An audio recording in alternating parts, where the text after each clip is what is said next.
World info factory के अजीज़ दोस्तों, अस्सलाम वालेकुम। बगदाद के बाज़ार में एक तरखान ने एक मिंबर बनाया जो कि बहुत ही ज़्यादा खूबसूरत था। अखरोट की लकड़ी से बना हुआ था जिसको देखकर लोग मुंह में उंगलियां चबाने लगते थे। बगदाद के बड़े बड़े ताजर तरखान के पास आकर वो ख़रीदने की पेशकश करते कि हम इसे फ़लाँ मस्जिद में लगाएंगे, लेकिन तरखान एक ही बात करता था कि इसे बैतुल मुक़द्दस में सजाऊंगा। लेकिन लोग कहते कि वो तो सलेबियों के कब्ज़े में है, उसे वहाँ कैसे नस्ब करोगे। लेकिन बड़ाई कोई और बात ना करता।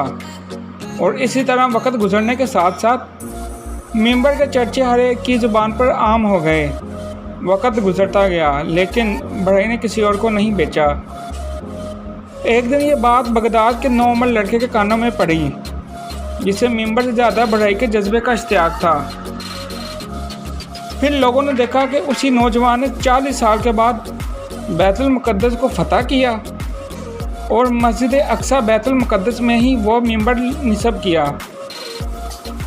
लोग उसे आज भी सलाहुद्दीन अय्यूबी के नाम से याद करते हैं। जी हाँ दोस्तों, सलाहुद्दीन अय्यूबी जो हमारे एक अजीम बहादुर जंगजू लीडर थे। दोस्तों, सुल्तान सलाहुद्दीन का असल नाम तो यूसुफ था और सलाहुद्दीन उनका लक़ब था और इसी नाम से ही आज जाने जाते हैं। दोस्तों, जब सुल्तान सलाहुद्दीन मिस्र के गवर्नर बनके मिस्र पहुँचे तो आपको कहा गया कि आप काफ़ी लंबा सफ़र करके आ रहे हैं, कुछ आराम कर लें। लेकिन आपने कहा कि मैं आराम करने के लिए नहीं आया, और आपने कहा कि मुझे आप उस छत के नीचे नहीं ले जा सकते कि जहाँ पर मैं अपनी जिम्मेदारियाँ पूरी कर सकूँ। फिर कुछ देर के बाद कुछ लड़कियाँ आईं और आपके कदमों के सामने फूल की पत्तियाँ बिछानी शुरू कर दी। तो आपने रोब दबदबे से कहा कि मैं यहाँ फूलों की पत्तियाँ मसलने नहीं आया। हाँ, अगर आप कुछ बिछाना चाहते हैं तो वो सलेबियों की लाशें हैं। फिर आपने कहा सलेबी हमें चूहों की तरह काट रहे हैं और उसकी वजह यह है कि हम आज फूलों की पत्तियों को मसल रहे हैं। और उसके बाद सुल्तान ने एक तारीख़ी बात की। उन्होंने कहा कि मुझे डर लगने लगा है कि मुसलमान अगर ज़िंदा रहेंगे वो सलेबियों के ग़ुलाम और आलाकार रहेंगे और वो इसी पर खुश होंगे, कम से कम हम ज़िंदा तो हैं, लेकिन बहसीयत कौम वो मर चुके होंगे। तो दोस्तों, आज अगर हम गौर करें तो हम ये ही हालात में हैं। हमारा तर्ज़ ज़िंदगी उसी ग़ुलाम की तरह है। बज़ाहिर तो हम आज़ाद हैं, लेकिन हमारी सोच अभी भी ग़ुलाम है। हम अपने जहनों को आज़ाद नहीं कर सके। तो बात करते हैं कि सुल्तान सलाहुद्दीन अय्यूबी ने बैतुल मुक़द्दस को कैसे फ़तह किया। दोस्तों, वैसे तो सैयदना हज़रत उमर फ़ारूक के दौर में मुसलमानों ने बैतुल मुक़द्दस को फ़तह कर लिया था और तमाम लोगों को मुकम्मल मजहबी आज़ादी दी गई थी।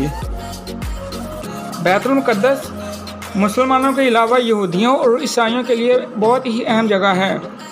सैयदना सुलेमान अलैहिस्सलाम के दौर में जिन्नात की मस्जिद तामीर किया गया। दोस्तों, जब सैयदना हज़रत उमर फ़ारूक के दौर में बैतुल मुक़द्दस फ़तह हुआ तो ईसाइयों और यहूदियों के अलावा दीगर मज़ाहिब के लोगों को मुकम्मल मजहबी आज़ादी दी गई। शुरू में तो ईसाई और यहूदी इबादत करते थे, लेकिन बाद में वो इतने निडर हो गए कि बैतुल मुक़द्दस में म्यूज़िक बजाने लगे। उस वक़्त मुसलमानों की हुकूमत सल्जूक़ तुर्कों के पास थी और उनकी हुकूमत उस वक़्त फ़लस्तीन, शाम और ईरान में फैली हुई थी। मुसलमानों ने इन्हें इस काम करने से रोका कि वो बैतुल मुक़द्दस के तक़द्दुस को पामाल ना करें, लेकिन ये ईसाइयों को ये बात कतई पसंद ना थी। तो सलेबियों ने मुख्तलिफ़ तरीक़ों से हुक्मरानों और इंतज़ामिया को उकसाया और इश्तियाल अंगेज़ी की। मुसलमान रहनुमाओं ने नज़्म व ज़ब्त के लिए सख्त इक़दाम उठाए और दूसरी तरफ ईसाइयों का एक पादरी जिसका नाम पीटर था, इसने झूठी कहानियाँ बनानी शुरू कर दी कि मुसलमान हम पर जुल्म कर रहे हैं। और इस फसादी कहानियों का वाविला पूरे यूरोप जैसे कि जर्मनी, फ्रांस, बरतानिया और यूनान जैसे बड़े मुल्कों में बजाना शुरू कर दिया। छोटी रियासतों का भी दौरा किया कि वो मुसलमानों के खिलाफ बगावत करें और जंग करें। सन 1095 में एक कॉन्फ्रेंस हुई कि वो मुसलमानों से बैतुल मुक़द्दस छीन कर कब्ज़ा कर सकें। उन्होंने तकरीबन 10 लाख लोगों को इकट्ठा किया दूसरी तरफ मुसलमान दाखिली झगड़ों की वजह से कमज़ोर पड़ चुके थे, वो अपना दिफा ना कर सके और 42 दिनों के जदोजहद के बाद मुसलमानों ने जंग तर्क कर दी, जबकि दूसरी तरफ बाज़ंतीनियों ने मुसलमानों पर जुल्मत और बर्बरियत के पहाड़ तोड़े और कत्लो गारत की। एक रवायत के मुताबिक यरूशलेम की गलियां टखनों तक खून से भर चुकी थी, हर तरफ मुसलमानों की लाशें थीं और तकरीबन 8 दिन तक ये खून का खेल होता रहा। यह घटिया काम बिल्कुल उसके बरक्स था कि जब मुसलमानों ने बैतुल मुक़द्दस को फ़तह किया, यानी कि उन्होंने हुस्न इखलाक़ का मुज़ाहरा किया।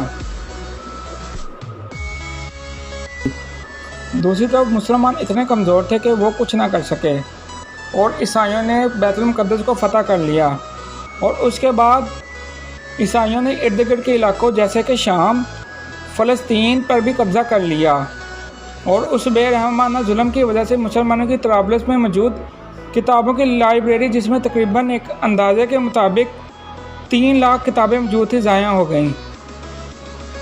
पहली सलेबी जंग के बाद मुसलमानों को मुत्तहिद करने की कोशिश की गई, लेकिन वो नाकाम रहे और कुछ अर्सा के बाद आखिरकार इमादुद्दीन जंगी के बेटे नसीरुद्दीन जंगी ने शाम और फ़लस्तीन के काफ़ी इलाके फ़तह कर लिए, लेकिन यरूशलेम को वो आज़ाद ना करवा सका। इमादुद्दीन जंगी ने सलाहुद्दीन अय्यूबी पर तवज्जो देना शुरू कर दी, क्योंकि वो सलाहुद्दीन अय्यूबी की सलाहियतों से वाकिफ़ थे और उन्हें पता था कि यही वो मर्द मुजाहिद है जो बैतुल मुक़द्दस को फ़तह कर सकता है। 1175 में सलाहुद्दीन अय्यूबी मुसलमानों के हुक्मरान बने और उन्होंने काफ़ी ज़्यादा इराक़ और शाम के इलाकों को फ़तह किया और 1183 में दिमश्क को दारुल हुकूमत बनाया। 1186 को यरूशलेम के मुक़द्दस शहर का भी फ़तह किया। आपने हर तरह की लूट मार और जुल्म से रोका, देगर मज़ाहिब के लोगों को भी खुली आज़ादी दी। और दोस्तों, सलेबी जंग सोई में, जो कि 1190 में सलेबियों ने यरूशलेम पर हमला कर दिया, तो सलाहुद्दीन अय्यूबी के मुकाबले में इंग्लिस्तान का बादशाह शेर दिल था। जब दोनों आमने सामने आए तो सुल्तान ने एक ही वार किया, जिससे ईसाई का घोड़ा गिरा और मर गया। फिर सुल्तान ने अपनी फ़ौजियों को हुक्म दिया कि एक घोड़ा बादशाह को दिया जाए ताकि वो घोड़े पर बैठकर जंग लड़ सके, और ईसाइयों का बादशाह इस हुस्न सलूक की वजह से इतना ज़्यादा मुतासर हुआ कि उसने जंग तर्क कर दी। और उसके बाद दोनों हुक्मरानों के दरमियान एक मुआहदा हुआ, जिसके मुताबिक दोनों रियासतों के बाशिंदे आसानी से एक दूसरे की रियासतों में आ जा सकेंगे। दोस्तों, सुल्तान ने सारी ज़िंदगी अल्लाह और उसके रसूल के बनाए हुए रास्ते पर ज़िंदगी बसर की, जंगों की हालत में ही रहे और सादा ज़िंदगी बसर की। 1193 ईस्वी में दमिश्क में अपने खाल के हकीकी से जा मिले और उनका मज़ार शाम में जामिया मस्जिद दमिश्क के पास मौजूद है। मेरी अल्लाह से दुआ है कि अल्लाह ताला हमें सलाहुद्दीन अय्यूबी के रास्ते पर चलने की तौफीक दे और उनके दर्जात बुलंद फरमाए। दोस्तों, मज़ीद इस तरह की मालूमाती वीडियोज़ हासिल करने के लिए मेरे चैनल को सब्सक्राइब करें, साथ बने बेल आइकन को प्रेस करें ताकि आप बाज़ानी आने वाली नई वीडियोज़ को हासिल कर सकें।